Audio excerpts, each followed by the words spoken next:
Let's be honest, choosing who to marry is one of the biggest decisions you'll ever make. And when it comes to finding the right person, uncertainty often creeps in. We pray istikhara, ask trusted friends for advice, and even look for signs on social media. But deep down, one question still echoes. How can I be sure this person is truly written for me by Allah?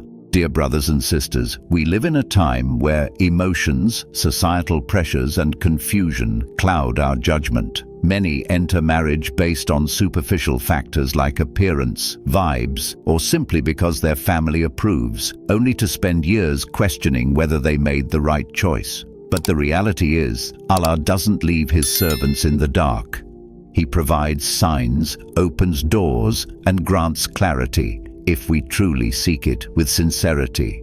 In this video, we'll explore 5 clear signs that show Allah's guidance in choosing the right partner. This isn't just about emotions or vague feelings. These are grounded in Islamic wisdom, real-life experiences, and the subtle ways Allah guides our hearts, even when we don't fully understand it. Have you ever felt that someone came into your life for a purpose, but you weren't sure if it was a test or a blessing? Stay tuned. Your answer might be closer than you think. No. 1. Allah makes the path easy, without you forcing it. You know what's crazy? Sometimes we're so obsessed with making something work, we don't even realize we're the only one pushing, calling, convincing, begging, chasing approvals, pleasing one side while breaking ourselves on the other. And then we call it true love. But my dear brothers and sisters, when Allah writes someone for you, you won't have to exhaust yourself to keep them. One of the first signs that Allah is guiding you towards someone is this. The path opens without you constantly trying to force it. Yes, there might be challenges, but the pieces start falling into place in a way you can't explain. It feels guided. Jabir ibn Abdullah said, "A servant does not have faith until he believes in divine providence, both its good and its harm, and until he knows that what afflicted him could never have missed him, and what missed him could have never afflicted him." Because when it's from Allah, things may take time, but they don't drain your soul. Your istikhara gives you peace, conversations move forward, doors open, hearts soften. You're not constantly fighting just to keep things afloat. Let me ask you, have you ever had something feel so difficult, so heavy, that you had to fake your happiness just to keep it alive?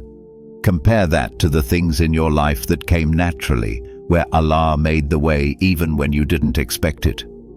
Sometimes the biggest clue that someone is not written for you is when you're the only one holding the whole thing together. So if you feel like you're constantly pushing just to keep the relationship alive, it might not be a love story, it might be a lesson. No. 2. Allah removes the wrong people before He shows you the right one. Let's be real, some of the people you desperately prayed to Allah to keep in your life were actually sent as a test, not a blessing. And here's the hard truth. Before Allah brings the person who's truly meant for you, He might first allow you to experience heartbreak, not to break you, but to cleanse your heart from what doesn't belong. You might have thought they were the one. The connection felt strong, the bond seemed genuine, but no matter how much you tried, things kept going wrong. Arguments, distance, sudden changes, or silence. You're left wondering, why would Allah take them away after all the du'as I made? But here's the reality. You were praying for the right person, and Allah was simply removing the wrong one. Remember the story of Prophet Yusuf a.s. He was thrown into a well, sold into slavery, and imprisoned, all before Allah gave him what was truly meant for him. It wasn't because he was forgotten, but because sometimes pain is Allah's way of protecting you. So, if someone walked away suddenly, or a relationship ended despite your efforts, and your heart was broken in ways you never expected, maybe that wasn't rejection. It was redirection. When Allah's plan is involved, it doesn't leave you lost or begging for respect. It doesn't make you compromise your self-worth just to make things work. If you're grieving someone who walked away, don't think Allah ignored your du'as. Sometimes the removal of the wrong people is the first sign that the right one is on the way. 3. Allah doesn't lead you to marriage through haram means. Let's be real. If a relationship begins with disobedience to Allah, don't expect it to be full of barakah. These days, it's all too easy to slip. What starts as a simple DM turns into daily chats. A joke becomes routine, and suddenly there's a connection forming outside of what's halal. Then people start calling it love, but love built on disobedience doesn't lead to a blessed ending. But here's the truth. Real love doesn't begin by disobeying the one who created love itself. Allah will never guide you to your spouse through a haram path. Never. He doesn't build sacred bonds using sin. He doesn't bring someone into your life who leads you to disobedience and call it a test. The Prophet Muhammad ﷺ said, "There is nothing like marriage for two who love each other." That doesn't mean flirting, sneaking around, or hiding relationships that thrive in secrecy. And if you're thinking, "But we're planning to make it halal soon," ask yourself, if your love story requires hiding from your parents, ignoring Islamic boundaries, and going against Allah's commands, then who is truly guiding it? We live in a time where even young people are falling into haram relationships, believing they're doing nothing wrong. But remember, what starts with sin ends in pain. It may feel exciting now, but trust me, haram always comes with consequences. The worst part is that it clouds your judgment. When you're in a haram relationship, emotions blind you to the red flags. And when you finally want to make things right, your heart is already attached to something that Allah never blessed. If you want to recognize the person Allah has written for you, purify your path first. Let go of what's wrong, end what you're hiding, and then watch how Allah brings someone into your life in a way that doesn't involve guilt or shame, but instead light and peace. So, if you truly want to recognize who Allah wrote for you, purify your path first. Let go of what you know is wrong, end what you're hiding, and then watch how Allah brings someone in a way that doesn't involve guilt or shame, only light and peace. No. 4. You start changing yourself before the right person even appears. Sometimes the clearest sign from Allah isn't in them, it's in you. Before Allah brings the right person into your life, He starts working on your heart first. Quietly, internally, no announcements, no signs in the sky, just a shift. You suddenly start taking your deen more seriously. You leave that haram relationship you knew wasn't right. You stop flirting with people online. You start praying on time, not to impress anyone, but because you want to be clean when you stand before your Lord. And maybe you don't even realize it at the time, but Allah is preparing you because the one written for you, they're being prepared too. And when two hearts are being purified separately by Allah, He brings them together at the exact moment they're ready. But here's what most people miss. They keep asking, "Where is the right person?" while ignoring the fact that they themselves might not be ready yet. And that's okay, because preparation is part of the mercy. So, if you find yourself slowly improving, leaving sins, becoming more conscious of your character, and finally letting go of people who were never meant to stay, then don't rush, don't panic, don't doubt Allah's timing.